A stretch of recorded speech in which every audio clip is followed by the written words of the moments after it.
Kedatangan Islam ke Tanah Melayu bermula pada abad ke-7 Masihi. Seterusnya, Islam berkembang pada abad ke-13 Masihi setelah kemunculan beberapa buah kerajaan Islam di persekitaran Selat Melaka. Agama Islam tersebar secara meluas pada abad ke-15 mengikut catatan Marco Polo. Semenjak abad ke-15 dan ke-16 Masihi, agama Islam tersebar meluas hampir seluruh kepulauan Melayu dan mengurangkan pengaruh agama Hindu-Buddha yang berabad lamanya di Tanah Melayu. Penyebaran Islam telah merubah sistem nilai dan cara pemikiran orang Melayu. Islam memberi satu pandangan dunia yang baru dan membentuk sebahagian daripada umat Islam yang mempunyai jaringan antarabangsa, memiliki tradisi dan tamadun yang tinggi. Nilai-nilai seperti egalitarian, penghormatan kepada hak manusia dan kebertanggungjawaban manusia terhadap segala tindakan mereka telah diterima dalam sistem nilai orang Melayu. Islam telah mencorak kebudayaan Melayu dari sudut sistem sosial, intelektual, politik, bahasa, tata cara hidup, perundangan, kepercayaan, adat istiadat, estetika seni, kesusasteraan dan lain-lain. Kedatangan Islam ke alam Melayu telah merubah corak pemikiran masyarakat Melayu ketika itu dalam pelbagai aspek kehidupan dan di antaranya aspek hubungan makhluk dan pencipta, aspek pembangunan dan ketamadunan. Susun atau masyarakat lebih sistematik, mempunyai nilai seni dan kebudayaan tertentu serta sistem tulisan dan bahasa pertuturan yang tersendiri. Perubahan corak pemikiran dan kepercayaan yang bersandarkan kepada ajaran Islam ini telah menjadi landasan kepada perkembangan tamadun Melayu dan menjadi asas kepada terbinanya tamadun Malaysia.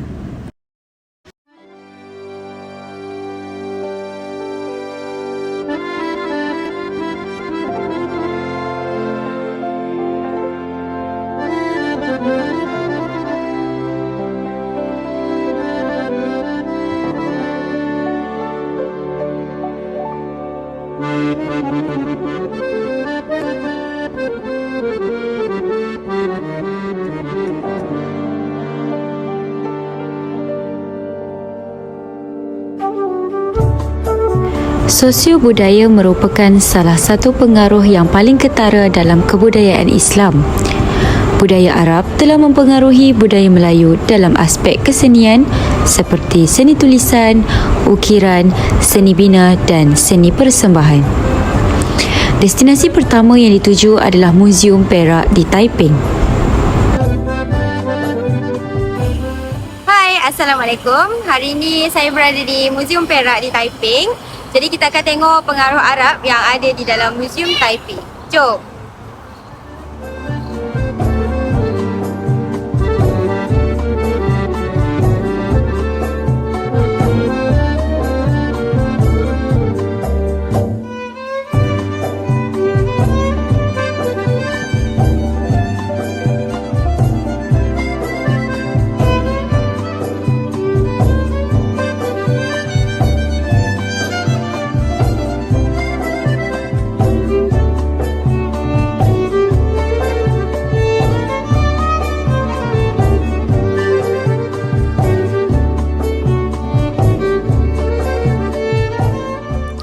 Seni sulaman benang emas adalah satu khazanah dari nenek moyang kita dan paling terkenal di Kuala Kangsar, Perak.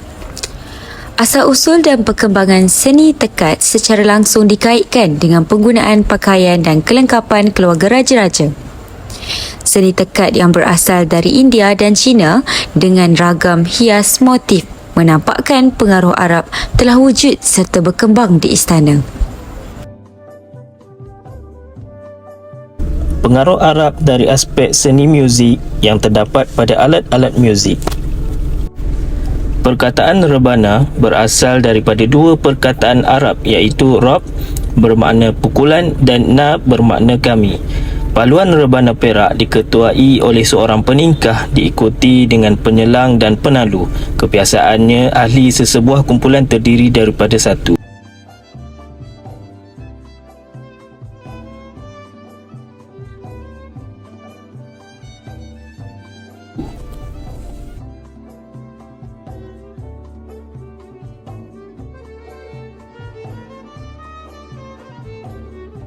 Seterusnya, pengaruh Arab dari aspek seni hiburan atau seni muzik. Tarian Dabus mengandungi unsur-unsur keagamaan dan berkaitan dengan kepahlawan Saidina Ali. Ia dipercayai mula dimainkan di negeri Perak sejak 300 tahun yang lalu.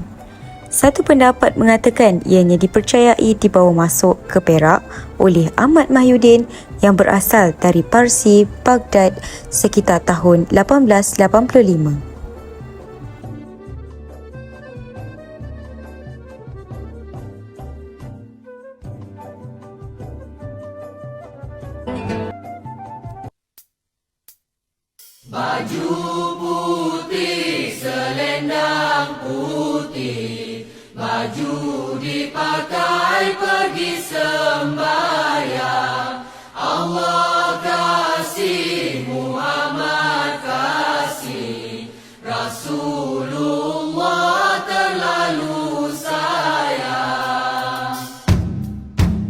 Tarian ini menggunakan alat muzik seperti gong, rebana dan anak dabus.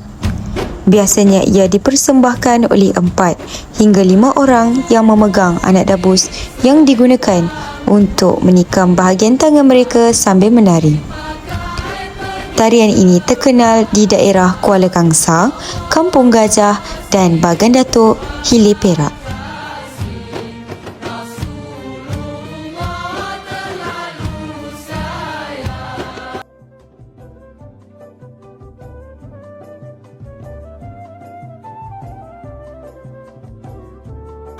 Okey, sekarang saya nak tunjukkan Meriam ataupun Lela Cik Long Jaafar. Kalau kita baca kat sini, terdapat tulisan kaligrafi Jawi. Maksudnya pada zaman benda ni dah ada, sudah terdapat pengaruh Arab, iaitu tulisan Jawi. Inilah Lela Cik Long Jaafar. Beratnya 6 pikul 50 kati, harganya 5 kupang pada sekati tanah 1272. Lela atau Meriam ini dipercayai kepunyaan Cik Long Jaafar berdasarkan inskripsi Jawi yang tertera nama beliau.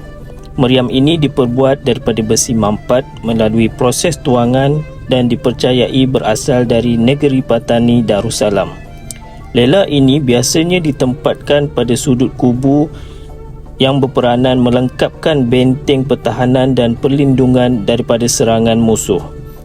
Lela ini dipercayai mempunyai kekuatan sasaran membedil sehingga mencapai jarak kurang lebih 400 meter, dan lela ini juga dibeli pada sanah 1262 Hijriah bersamaan 1841 yang bernilai $325.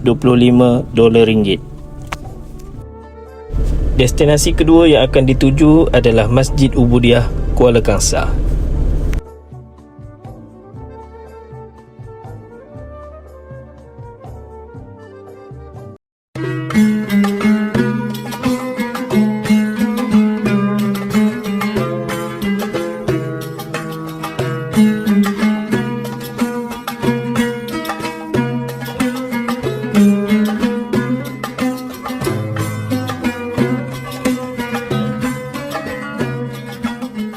Anda pergi ke Kuala Kangsar, tidak sah rasanya jika tidak mengunjungi Masjid Ubudiah di Bukit Candan, atau lebih dikenali sebagai Masjid Iskandariah atau Masjid Diraja. Masjid ini adalah antara masjid tercantik di Malaysia dan merupakan simbol kebanggaan dan kepercayaan untuk kaum Muslim di Perak. Kubah emas dan menara masjid adalah bukti dari keindahan seni bina Islam. Assalamualaikum warahmatullahi wabarakatuh dan selamat sejahtera. Jadi saya bersama-sama dengan kumpulan saya sekarang berada di lokasi yang kedua, iaitu Masjid Ubudiah yang terletak di Kuala Kangsar, Perak. Jadi tujuan saya datang ke Masjid Ubudiah ni adalah untuk melihat pengaruh budaya Arab dari aspek kesenian. Jadi jom kita pergi tengok.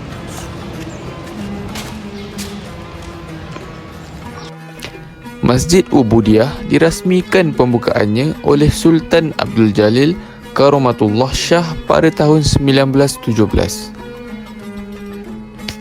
Walaupun direka oleh seorang Inggeris iaitu Arthur Benison Hapbeck, arkitek kerajaan pada waktu itu, namun nilai-nilai kesenian Islam dikekalkan seperti kubah emas dan menara masjid yang melambangkan seni bina Islam. Terdapat beberapa ciri atau pengaruh Arab terhadap seni bina Masjid Ubudiah ini. Antaranya, Masjid Ubudiah atau masjid diraja ini mempunyai ruang cahaya untuk keselesaan beribadat dan mempunyai ruang solat yang memisahkan lelaki dan wanita. Pengaruh Arab juga dapat dilihat pada seni bina masjid ini melalui penggunaan perhiasan yang indah, misalnya bentuk bangunan, kubah, arca, seni khot dan ukiran yang berfungsi untuk mewujudkan rasa tenang dan memperlihatkan keunikan seni bina Islam di samping menampakkan keunikan reka bentuk masjid ini. Pintu berbentuk melengkung masjid ini pula menunjukkan perasaan hormat dan tunduk menjemput masuk.